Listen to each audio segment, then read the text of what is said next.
Portal Citerior, una ventana abierta al debate de ideas, pensamientos, reflexiones críticas que se abren a una discusión abierta en un marco de respeto, tolerancia y altura de miras en una perspectiva laicista, progresista, meliorista y de irrestricta observancia y resguardo por los derechos humanos.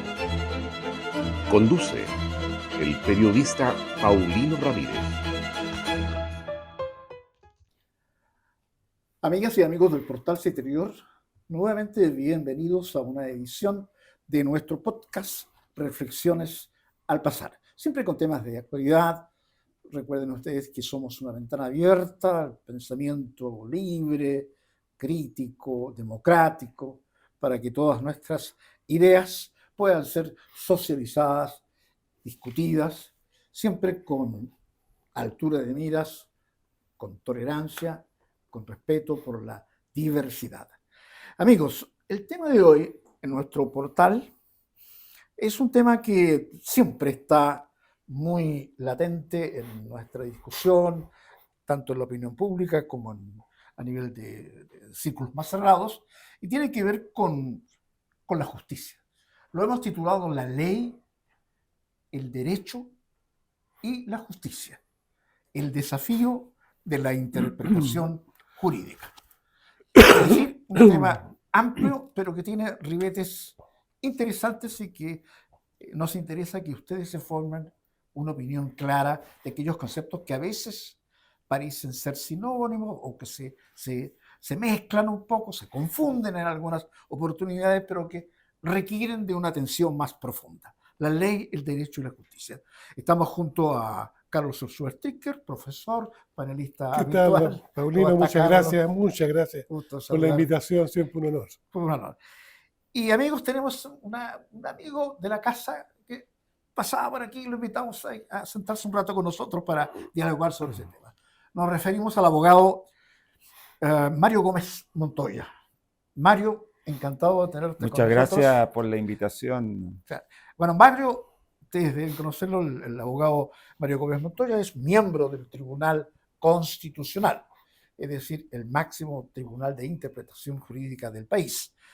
Y nos parece que este tema de la ley, el derecho y la justicia es tan gravitante hoy en día, con tanta confusión jurídica entre los roles del Estado, los roles de los particulares, los roles de los jueces, los roles de los actuales, es decir, todo este sistema de justicia en nuestro país. Carlos, a ver, la ley, el derecho y la justicia, ¿serán sinónimos? ¿Será que la gente en general tiende a no tener una claridad sobre lo que es una ley, sobre lo que es en general el derecho y además el concepto de justicia, que es mucho más importante? ¿Cómo abrirías el foro? Por supuesto que no son sinónimos. En primer lugar, darle la bienvenida más cordial a nuestro invitado. Es un verdadero honor contar con una figura jurídica tan importante como es Mario.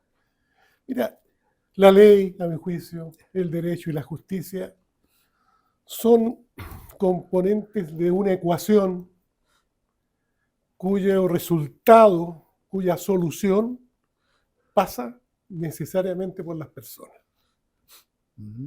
que son las que recepcionan tanto la ley en términos de lo que significa la norma, el derecho como una sociedad organizada jurídicamente y la justicia como una virtud superior. ¿Y por qué hago énfasis con respecto a las personas? Porque justamente ellos son los que se benefician en tanto la aplicación de la norma, de la ley, de la justicia, los interpreta y los hace sentirse que son considerados en términos de sus derechos. Y lamentablemente a veces, y aquí viene el gran desafío de lo que nos puede decir Mario, es la apreciación que tiene la sociedad. Sobre todo desde el punto de vista de la interpretación. La interpretación. Mario, ¿cómo es esa palabra interpretación tan compleja? A ver, se me ha invitado a a desentrañar un tema que es profundamente estudiado, discutido, analizado. Pero yo quisiera, frente a quienes nos escuchan, primero hacer una diferencia básica. La diferencia entre ley, el origen de la ley, donde nace la ley, que es el poder legislativo, en términos simples, porque está de acuerdo a nuestra Constitución como colegislador el presidente de la República. Eh, y, y quisiera decir también que es una norma obligatoria que manda, prohíbe o permite, pero también está el derecho. ¿Qué se entiende por el derecho? ¿Ah? Entonces, yo diría en términos, ojalá entendibles por la comunidad que nos escucha, que es una norma de comportamiento social, colectivo, con una coerción social, una coerción social que lo diferencia, y es uno de los motivos, de la moral. Pues la moral usted puede discutir con él, pero el derecho, si usted no hace algo, yo, sociedad, a través de los estamentos que hay, lo obligo a hacer una determinada conducta, o le advierto que no debe hacer algo bajo sospecha, o sea, no sospecha, perdón, bajo sanción que le va a llegar si usted lo hace. ¿Ah? Pero la pregunta que me hacía Paulino es respecto a la interpretación jurídica. Y la interpretación jurídica está entregada no solamente a los tribunales, está también entregada a la doctrina, o sea, a los autores, los estudiosos del derecho. La jurisprudencia. Y también, claro, es que el término jurisprudencia también es también un concepto amplio, en que se incluye no solo a lo que dicen los tribunales, sino también a lo que dice la doctrina y también a lo que dice el legislador. El legislador muchas veces, frente a determinados casos, dice, mire, esta norma que yo digo de determinada manera A debe interpretarse en este sentido. Y entonces tenemos una trilogía de posible interpretación jurídica que, en definitiva, la más importante, en mi concepto, la que le interesa a la gente, es la que hacen los tribunales. Porque un juez puede tener muy en cuenta lo que hace la doctrina, puede tener muy en cuenta lo que dice el legislador, pero si él dice, mire, esta norma es aplicable por tal y cual motivo, eso es lo que se va a aplicar. Por ahí dice un autor que la ley es como una embarcación y el juez es el capitán del barco y la lleva al puerto que quiere, que es el caso concreto. Entonces, tenemos un precepto normativo teórico intentando abarcar una situación general, pero la conjunción de los hechos en el derecho es una labor netamente que hacen los jueces de los tribunales ordinarios. Y entonces yo ahora tengo que aportar, estuve 40 años en el sistema de la justicia ordinaria, en los distintos cargos, pero ahora estoy en el Tribunal Constitucional. Y allí entonces la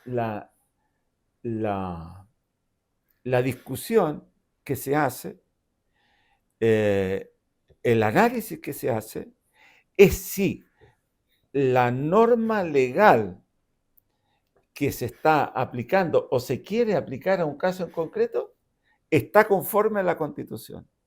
Y si o si algún precepto no contradice alguna de las garantías o derechos constitucionalmente establecidos. Oye, se habla del concepto espíritu de la ley. ¿Es eso a lo que te refieres? ¿Cuál es el espíritu de la ley, dice el juez? ¿O busca eso? Es uno de los elementos de interpretación de la ley.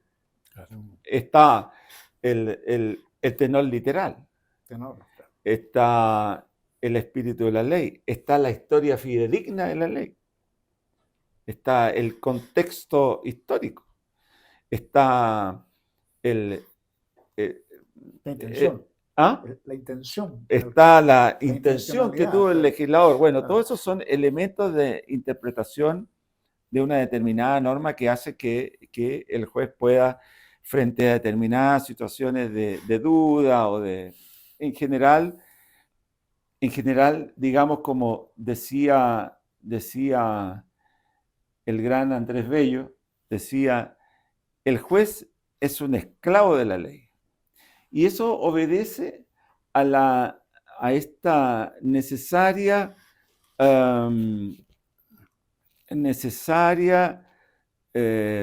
observación, ¿No?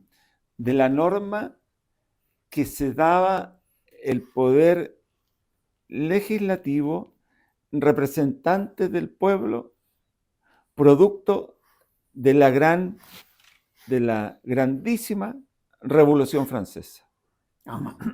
en De hecho. que se reemplaza la autoridad del rey por la soberanía popular, cuyos representantes son los legisladores. Entonces allí hay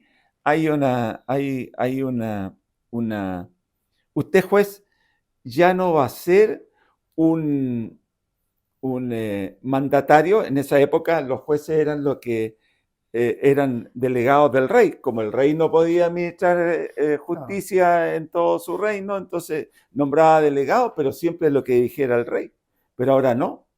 Ahora usted va a administrar justicia, pero conforme a lo que diga la ley. Y entonces por eso que la primera señal que se da a partir de la Revolución Francesa es el mandato de la ley escrita, de lo que dice la ley. Y de ahí entonces también hay una serie de doctrinas sobre los exégetas, una crítica, no es demasiado formalista, es demasiado literalista en el sentido de que se apega a la norma y no va al espíritu o al sentido de la ley, porque a veces el legislador se equivoca. Y entonces hay que decir, ¿a qué me atengo? Oye, Mario, ¿y si la ley,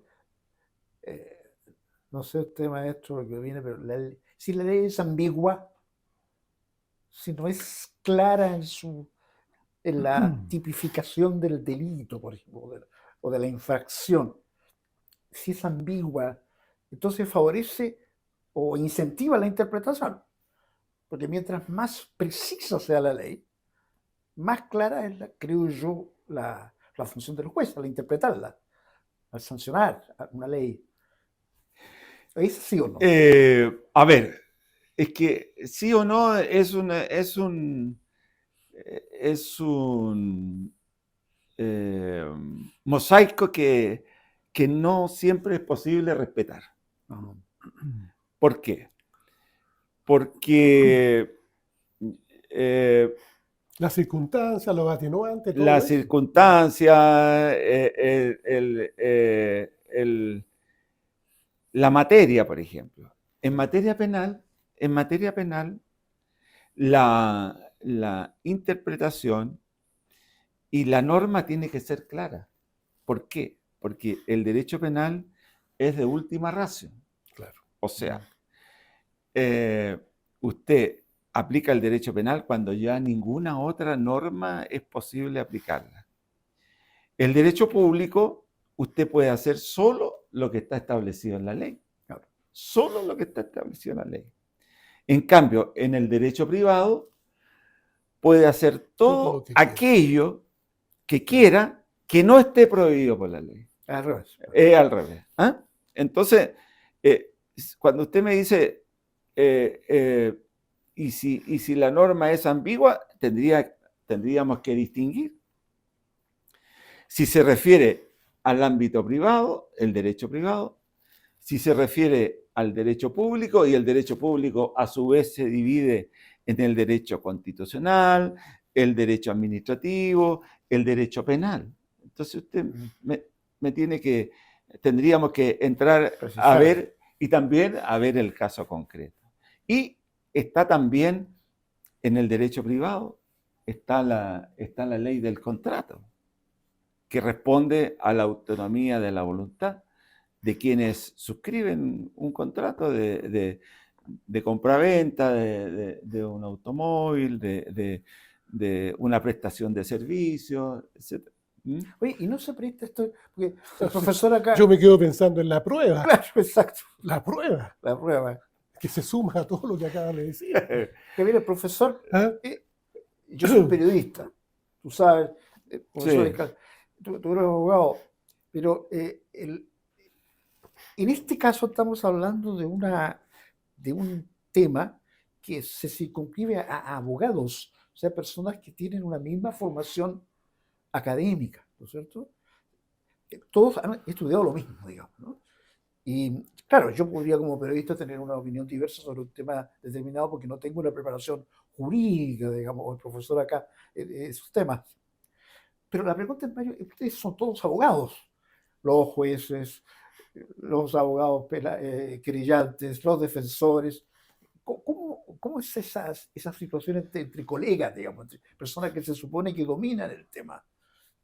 Lo que pasa es que en esta conversación se han planteado, querido Paulino y querido hermano Carlos, temas que son vastísimos. La prueba. Nosotros teníamos un paradigma de cómo acreditar los hechos ante el tribunal respectivo. Y entonces teníamos, en materia penal, teníamos un paradigma o un sistema acusatorio. O sea, prácticamente se presumía la responsabilidad, yo tenía que demostrar mi inocencia. No obstante que había una separación de una etapa sumarial, una etapa de plenario que era propiamente el sistema controversial y tenía también obviamente la decisión del juez. Pero tenía un problema ese en materia penal, que el mismo juez que investigaba era el mismo juez que dirigía esta fase contradictoria, era el mismo juez el que acusaba y era el mismo juez que sentenciaba. Adivinen cómo terminaban los juicios. O se archivaban rápidamente porque no había mérito, o bien todas las sentencias condenatorias. No, pues dijimos, eso no va con los tiempos. Chile está en un ámbito internacional, hay tratados internacionales, y se llega a un sistema adversarial. Y para ello entonces es que se divide, estoy hablando de la justicia penal, estoy hablando de la administración de justicia penal, en que ya los jueces ya no hacen todo el trabajo, como se dice hoy día, no hacen toda la pega. No investigan, pues. No investigan, pero sí controlan. Y el texto original de la reforma procesal penal hablaba del juez de control.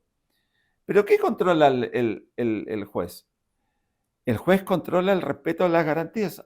Entonces le cambiamos el nombre y se llama juez de garantías. Y por eso que se llama... Que es garantista la justicia. Claro, espérese, pero es que, momentito, no es que dé garantías porque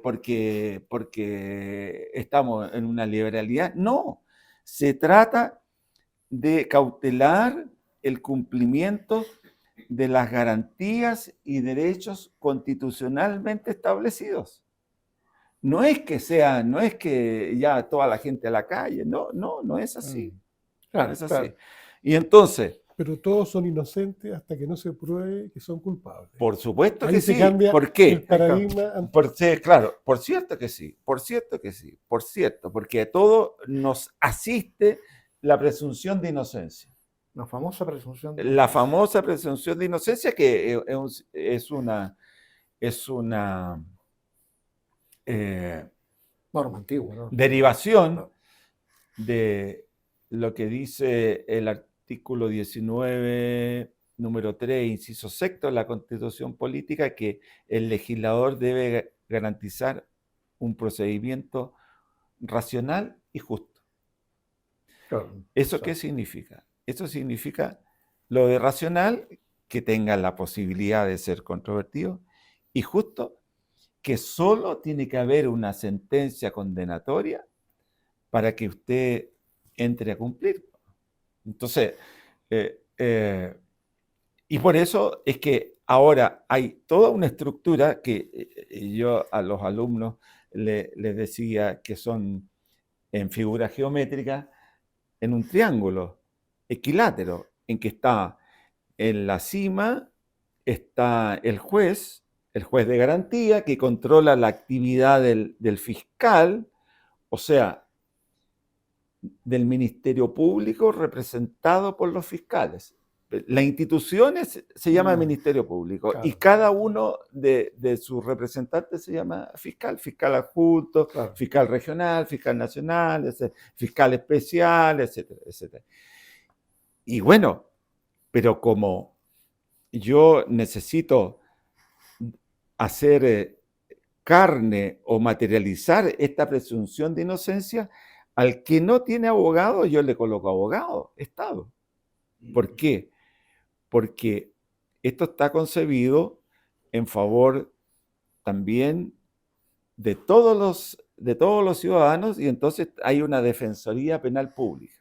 Claro, que son los- Entonces tenemos la parte investigadora, la parte que defiende y el juez que controla, y el fiscal, cuando quiera hacer medidas intrusivas, o sea, intervenir teléfono, ustedes lo pueden asociar perfectamente con la contingencia.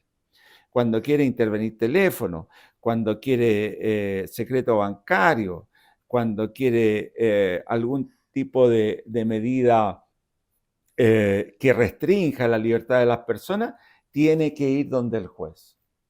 Que el que le da la garantía. Que el que va a analizar los antecedentes, escuchando los antecedentes que tiene el fiscal con la contraargumentación de la defensa, y va a determinar qué es lo procedente. Eso estamos, solo Esa es para la parte terminar la penal. idea, eso en la fase de investigación. Entonces, cuando hablamos de formalización, ahora en el sistema actual, cuando sale en la prensa y la gente va caminando al tribunal con todos los personajes y las personalidades que hemos visto desfilar a los tribunales de garantía, es porque van a ser formalizados. Esto es, que se les comunica que tienen la posibilidad de dictar en su persona, en su contra, una medida intrusiva que puede afectar su libertad de desplazamiento, qué sé yo, sus cuentas corrientes, etc. Superada esta fase de investigación, llegamos a la fase del juicio propiamente tal, en que ya no es el mismo juez que está cautelando la garantía, sino que es un tribunal absolutamente autónomo y recibe una resolución, un papel, un escrito, que se llama auto de apertura de juicio oral, que recibe esos antecedentes y ya es un tribunal colegiado, son 3 jueces. Claro, en el fondo sí la... Y el fiscal que estaba aquí, el que había seguido la investigación, es el mismo que va a sostener la investigación Y la acusación. y va a sostener la La acusación. acusación. Claro, claro. Y generalmente el mismo defensor va a ir al juicio oral y va a sostener. Y una vez que salga esta sentencia de los 3 jueces orales, es que recién podemos hacer que se venza, que se supere la presunción de inocencia que favorece a todos nosotros. Claro, ese es un tema bien. En mi época, Mario, yo soy antiguo. Bueno, somos pareciera de la misma época, solo que usted, mi estimado Paulino, tiene más pelo que yo, pero Le decíamos claro, nosotros en esa época, lo declararon reo, ¿te acuerdas? Ahora Claro. se formaliza. Bien. Pero hemos hablado un poco algo, y queridos amigos, de la justicia. Vamos a hacer una pequeña pausa, una muy pequeña pausa, amigos, en este podcast, y vamos a entrar con nuestro invitado de hoy al tema de la justicia. No se vaya, no se vaya. Ya venimos en un segundo más. Portal Citerior. Una ventana abierta al debate de ideas, pensamientos, reflexiones críticas que se abren a una discusión abierta en un marco de respeto, tolerancia y altura de miras en una perspectiva laicista, progresista, meliorista y de irrestricta observancia y resguardo por los derechos humanos. Conduce el periodista Paulino Ramírez. Amigos del portal Citerior, nuevamente con ustedes, reflexiones al pasar, la ley, el derecho, la justicia, el desafío de la interpretación jurídica. Con nosotros, con nuestro panelista Carlos Ursúa, se encuentra el abogado miembro del Tribunal Constitucional, Mario Gómez Montoya. Mario, decíamos en la pausa que también nos preocupa el tema de la justicia. La justicia es un concepto más amplio, más, diría, más cultural, si se quiere, ¿no? No es tan técnico. El hacer justicia puede hacerlo un tribunal, pero también puede hacerlo cualquier persona, en términos muy genéricos. Nos interesa eso, Mario. ¿Cómo ves tú la justicia? Porque no necesariamente a veces resulta de un proceso jurídico, procesal, o sea, todo un procedimiento que se sigue, no siempre deviene en justicia. Se ha visto casos, muchos casos de personas que han estado años encarceladas y después resultan inocentes porque se escarbaron una serie de antecedentes. ¿Cómo debería interpretarse modernamente ese término de la justicia? ¿Cómo lo ves tú? En un discurso que tuve que dar como miembro del Consejo de la Academia Judicial a quienes egresaban como alumnos hace ya algunas décadas atrás, encontré por ahí un trabajo iniciático sobre definiciones de justicia. Por lo menos 50 definiciones de justicia. Yo traje unas 25.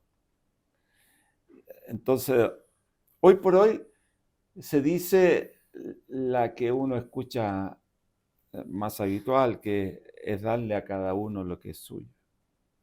Pero, momentito, ese es una, pero hay otra también, darle a cada cual lo que le corresponde, dar a cada cual lo que necesita. Entonces, cuando usted me coloca en esa posición, yo me tengo que inquietar porque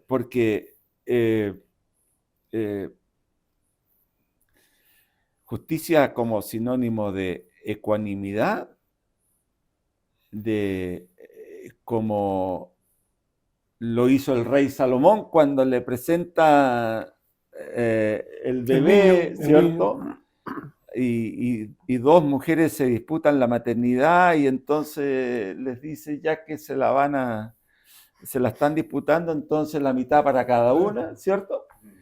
Y hay una que salta, no, dice, ni por nada. Bueno, ahí estaba la madre. Esa es una. Esa es una. El ojo por ojo.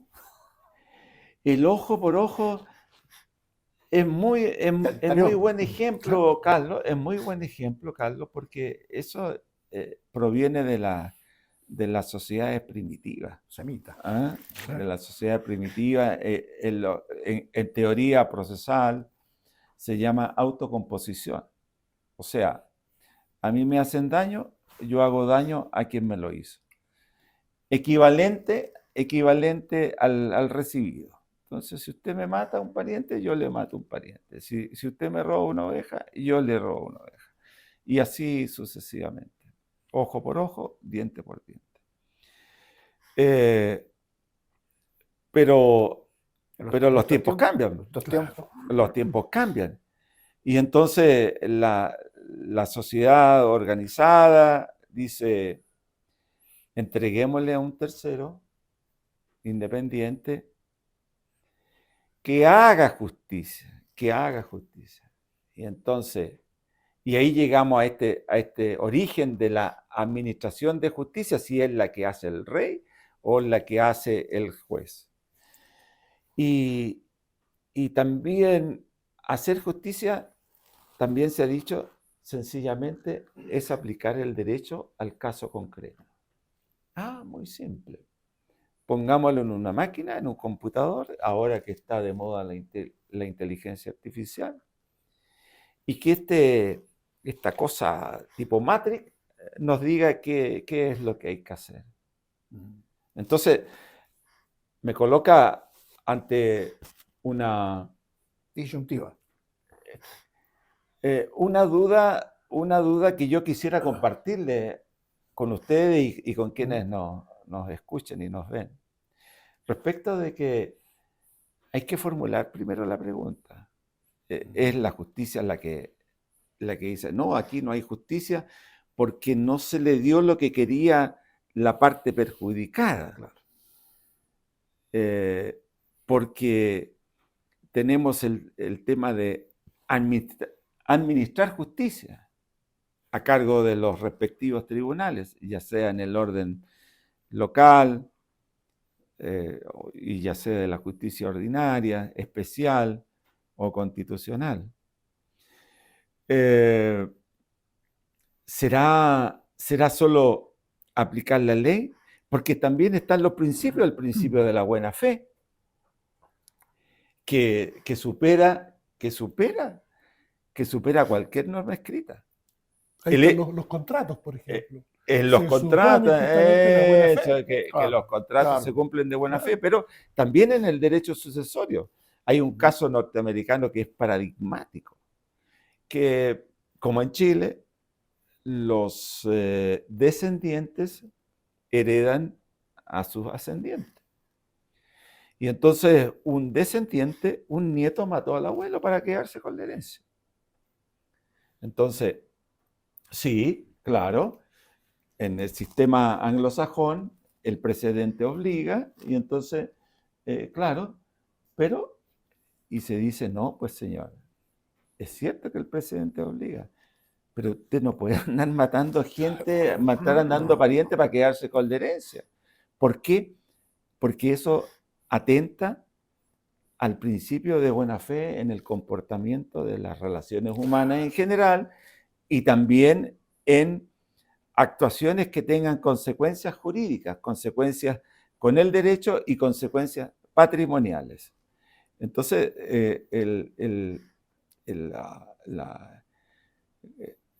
cuando no hay justicia, un concepto que se ha dado por desgracia en Chile dice la justicia tarda, justicia que se demora, que tarda mucho, que ya no es justicia. No es justicia. No, en la práctica no. Ayer estuve en un seminario en respuesta a una sentencia de la Corte Interamericana de Derechos Humanos respecto de un acto reparatorio en relación al desaparecimiento de 3 personas, ejecución de 3 personas. Y no asistieron los parientes. No asistieron los parientes. Estaba la abogada, agradeció, han pasado 50 años de eso, más de medio siglo. Entonces, claro, aquí no hay justicia. Pero uno podría decir legítimamente, pero sí, encontramos a los responsables, los castigamos, en cumplimiento de un tratado internacional o de una decisión de un tribunal internacional, dejamos de aplicar la medida de prescripción y le estamos dando una sanción. Se revisó lo que es excepcional, se dejó sin efecto una sentencia ya que estaba ejecutoriada, o sea que no procedía ningún recurso, se dejó sin efecto y se dictó otra que fuera con una sanción condigna o que fuera proporcional al daño causado. Claro, pues, hay, Mario, un poco para redondear esta interesante conversación que hemos tenido sobre este tema. Hay algo que le hace... Dame Sí, claro. 30 segundos. Lo que acabas de señalar afecta normalmente, emocionalmente, a los parientes de las víctimas frente a un hecho como el que relatas. Y aquí entonces los parientes de las víctimas o las víctimas consideran que lo que hay que hacer es ensañarse con el victimario. Y te lo pongo gráficamente con todos los militares, por ejemplo, que están procesados, condenados en Punta Peuco, donde habiendo sido ya condenados en las condiciones en que se encuentran, las víctimas aún consideran de que no es justicia, sino que debería haber un ensañamiento mayor, o sea, sacarlos de esa condición, por ejemplo, porque ya están mayores, están enfermos, y que por último terminen en su casa, sería un acto de injusticia. Bueno, su opinión, Carlos, es precisamente al incluir el concepto justicia e injusticia, está dando muestra de qué es lo que se entiende según quién la asuma. Porque a quien ha tenido un pariente que desaparece, nuestros padres, nuestros hijos. Un día usted llega a su casa y no aparece nunca más. Ayer se narraba el caso de encontraron 2 de los 3 cuerpos y buscando al tercer cuerpo encontraron uno en la playa y nadie le quiso dar la autorización para sacar ese cuerpo y saber de quién se trataba. Y como nadie le dio la autorización, lo tuvieron que devolver al mar. Entonces, ese tipo de hechos que se han podido establecer después de una larga investigación y se destacó tanto por la abogada que defiende estas causas de derechos humanos de los familiares de detenidos y ejecutados políticos, destacó después de 50 años se ha venido logrando establecer esa verdad. Pero también hizo y destacó ahí que no estaban los parientes. Y a propósito del costo emocional, una de las viudas se suicidó. Entonces, hay un costo emocional, me decía un amigo hace un tiempo atrás, y ¿qué? Pero ¿cómo tanto odio? Le decía yo. Sí. Es que ponte en el lugar del pariente. Colocarse en el... Hay que ponerse en el lugar del otro. Hay una frase, abogado, que para terminar, amigos, de esta interesante conversación podcast con un miembro del Tribunal Constitucional chileno, hay gente que dice que la justicia se esquiva, es decir, a veces se arranca del deseo de un abogado, se arranca del deseo de un juez por encontrar el término medio que hablaba Mario, esa proporcionalidad entre lo que se hace y lo que se condena. Y por eso se habla de justicia esquiva, que a veces se escapa un poco de la intención. Ha sido muy interesante, amigos del portal, esta esta conversación que hemos tenido sobre este tema de la ley, el derecho y la justicia, y sobre todo por ese desafío que significa estar en la posición de nuestro invitado de hoy, por ejemplo, un abogado que es miembro del Tribunal Constitucional, así que tiene ese tipo de responsabilidades, digamos.